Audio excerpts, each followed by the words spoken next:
ये काठियावाड़ की प्रसिद्ध रियासत भावनगर है। हिंद सरकार के उप प्रधानमंत्री सरदार पटेल हवाई जहाज से सौराष्ट्र के संयुक्त राज्य की स्थापना के अवसर पर यहाँ आ रहे हैं। अनगिनत नगरवासी सरदार पटेल की सवारी के आने की प्रतीक्षा कर रहे हैं। सरदार वल्लभ भाई पटेल नावानगर के जाम साहब के साथ राजकीय गाड़ी में दरबार भवन जा रहे हैं। राज प्रमुख नावानगर के जाम साहब ने भरे दरबार में काठियावाड़ की 5 रियासतों के राजाओं से हिंद यूनियन के प्रति राजनिष्ठा की शपथ ली।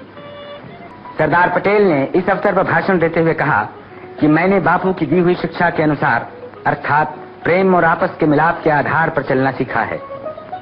मुझे नए सौराष्ट्र के नेताओं पर पूरा भरोसा है और मुझे विश्वास है कि वे इस कार्य को सफल बनाकर संसार के सामने एक आदर्श रखेंगे। 1947 सरदार वल्लभ भाई पटेल द्वारा सौराष्ट्र संघ की स्थापना। सौराष्ट्र, हैदराबाद, ग्वालियर और ऐसे तो सैकड़ों रजवाड़ों के राजाओं और निजामों से बातचीत और समाधान किया।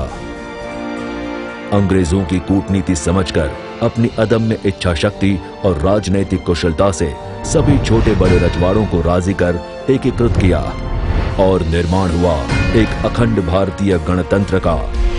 आधुनिक भारत के शिल्पकार सरदार पटेल द्वारा भारत के लौह पुरुष के इस योगदान को आज दे रहा है समग्र देश एक श्रद्धांजलि। उनके आदर्शों की प्रतिकृति के रूप में होगा एक ऐतिहासिक निर्माण जो बनेगा भारत की नई पहचान। देश की एकता, अखंडितता का एक बेमिसाल उदाहरण। प्रस्तुत है स्टैच्यू ऑफ यूनिटी, विश्व की सबसे ऊंची प्रतिमा। विश्व के सामने एक संदेश कि यही है एक भारत श्रेष्ठ भारत। विश्व के इतिहास में कभी न बनी हो ऐसी प्रतिमा जो होगी केवल श्रद्धांजलि से कई ज्यादा और केवल आर्किटेक्चर और इंजीनियरिंग से भी कई गुना बढ़कर स्टैच्यू ऑफ यूनिटी। न्यूयॉर्क के स्टैच्यू ऑफ लिबर्टी से दुगना, रियो डी जेनेरो के क्राइस्ट द रिडीमर से 5 गुना और विश्व का सबसे बड़ा स्मारक स्टैच्यू ऑफ यूनिटी जो होगा सरदार सरोवर बांध से 1.5 गुना ऊंचा और इसकी ऊंचाई होगी 60 मंजिला इमारत के बराबर। देखने वालों को दंग कर देने वाली इस 182 मीटर ऊंची प्रतिमा के निर्माण के लिए सरदार सरोवर डैम से बेहतर स्थान और क्या हो सकता है। इसीलिए स्टैच्यू ऑफ यूनिटी को स्थापित किया जाएगा सतपुड़ा पहाड़ियों के बीच नर्मदा नदी पर, सरदार सरोवर की गोद में साधु बेट पर। जैसे सरदार ने इस बिखरे हुए देश को एकजुट किया था, वैसे ही आज समग्र देश को फिर से एक होकर जुट जाना है इस विराट गौरव निर्माण में।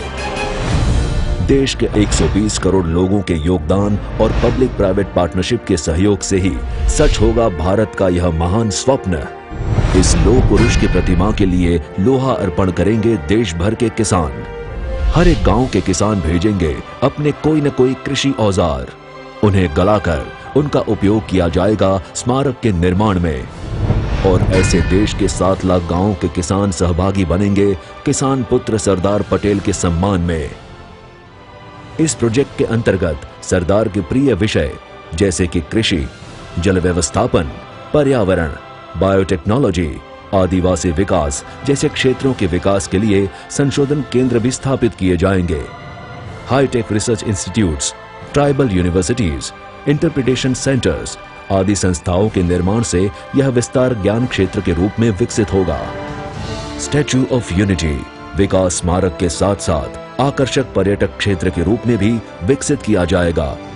स्मारक के सामने 400 फीट की ऊंचाई पर होगी एक दृश्य दीर्घा जहां से दिखेगा सरदार सरोवर बांध और आसपास के नैसर्गिक दृश्यों का आकर्षक नजारा। इसके अलावा स्टैच्यू ऑफ यूनिटी के विशेष आकर्षण होंगे memorial of visitor centre, exhibition gallery, श्रेष्ठ भारत भवन, कन्वेंशन एवं training centre, amphitheatre, under water मत्स्य गृह और साउंड एंड लेसर शो जैसे टूरिज्म एवं मनोरंजन इंफ्रास्ट्रक्चर के माध्यम। पूर्ण होने पर यह प्रोजेक्ट कई क्षेत्रों में दुनिया के सामने हमारे देश की छवि बदल देगा, जो बनेगा न तो सिर्फ एक पर्यटन स्थल बल्कि एक प्रेरणा का स्रोत भी। न तो सिर्फ एक विशाल प्रतिमा बल्कि एक विशाल स्वप्न भी, एक ऐतिहासिक निर्माण भारत के बीते कल और आने वाले कल को जोड़ने के लिए हमारे प्रिय सरदार को अर्पण। 120 करोड़ देशवासियों की एक श्रद्धांजलि।